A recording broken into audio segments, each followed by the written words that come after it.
The door picked a side.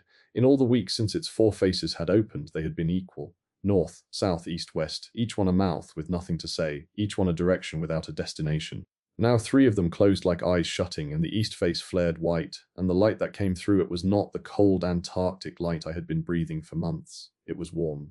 Old, the color of a sun that was not ours. "It is rotating," Bello said. She had picked up her scanner again, not because it was useful, but because holding it was better than holding nothing. "The door is synchronizing with the Foundation's vector. It has locked onto the eastern bearing, and it is cycling coordinates. Fast. Faster than I have ever seen it move. I could feel it." That was the new thing, the thing that had changed when my words wrote themselves into the spiral alongside the Foundation's question. I was no longer reading the door, I was riding it. Every coordinate it cycled through registered in my chest like a heartbeat skipped a world, touched and released, the Foundation passing beneath each one the way a train passes beneath stations without stopping. Worlds. Dozens of them, hundreds.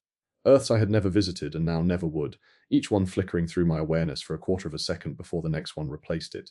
Empty plains, frozen oceans, a sky the color of rust, a forest with no green in it.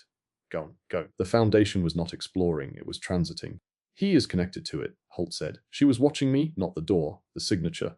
His words are in the contract. He is tethered. Ree's step between us." "Tethered how?" "When I added my clause," Holt said, "I felt every year of the Foundation's patience.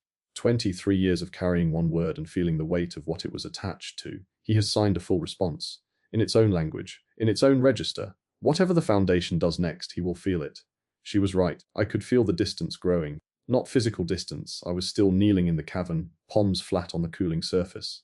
But the Foundation's attention was moving east at a speed I could not calculate, and my awareness was being dragged behind it like a rope tied to a ship. The cavern was here, I was here. But part of me was out there, skipping across the grid, counting coordinates in a language I had not known I spoke. "How far?" I asked. My voice was thin. "Hard to speak with half your attention 200 worlds away." "The incoming position. How far east?" Bello checked the door's socket. The number that had been counting down since episode 1, the coordinate of whatever had been traveling toward us. 412. It was 412 as of this morning. "It is not 412 now," I said. I could feel the incoming position the way you feel a hill before you see it, a change in gradient. Something ahead of the Foundation's transit that was not empty, not a world, not a coordinate, a weight, a presence with its own gravity, pulling the numbers down faster than the steady daily countdown I had been tracking for weeks. "The countdown has accelerated," I said. "It was losing one digit a day. Now it is losing dozens. The Foundation is not just moving toward the incoming position. It is compressing the distance, closing the gap from both sides. 340, Bello read. 309. It is not slowing. Vance. Ray's close now, her hand on my shoulder. "Can you tell it to stop? You spoke to it before." "Speak again." I reached for the deep register, the low frequency that started in my sternum and dropped through the floor. But the floor was different now.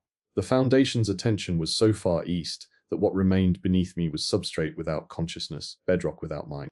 I was shouting into a room the occupant had already left. "It cannot hear me from here," I said. "It is too far out. The tether goes one way, I can feel it. It cannot feel me." "Not at this distance, then go to it," Holt said. I opened my eyes. Holt was standing at the east face of the door. The amber light made her look younger or older, one of the two, the kind of light that erases the details and leaves only the structure of a face. Her glyphed wrist was raised, the 7 marks dark and sharp, the 7th pulsing. "The door is cycling east. The Foundation is moving east. Your tether runs east. If you step through the east face, the door will place you wherever the Foundation's attention is. You can speak to it there. You can tell it to stop, or at least tell it what it is walking into." 250, Bello said, decelerating. "It is arriving," I said. I could feel the gradient steepening. The weight ahead was enormous now, not the passive weight of worlds stacked on a shelf, but the active weight of something aware. Something that had been traveling toward us for as long as the countdown had been running, and now the Foundation was traveling toward it, and the two weights were approaching each other across a narrowing corridor of empty Earths, and I was the rope strung between them. "It knows," I said. "The incoming thing? It knows the Foundation is coming. I can feel it adjusting, leaning toward the contact point. "They are going to meet. 180, Bello said. 150, 120. The flickering stopped. The east face held a single image, a world, a dark plane stretching to every horizon under a sky the color of cooling iron, empty, utterly empty. Except on the horizon, at the farthest point of resolution, something vertical, something standing, too distant to see clearly, but the shape of it was wrong. The way the door's shape was wrong, too large, too deliberate, too precisely placed to be natural. "Coordinate 89 east," Bello read from the socket. "The Foundation has stopped. That is not the incoming position, Holt said. The incoming position is still dozens of coordinates further out. I know, I said. I was standing now.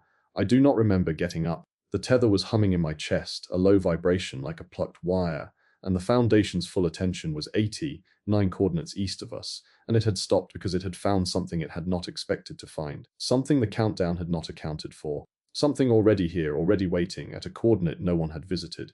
I looked at the vertical shape on the dark horizon. That is not the incoming thing, I said. That is another door.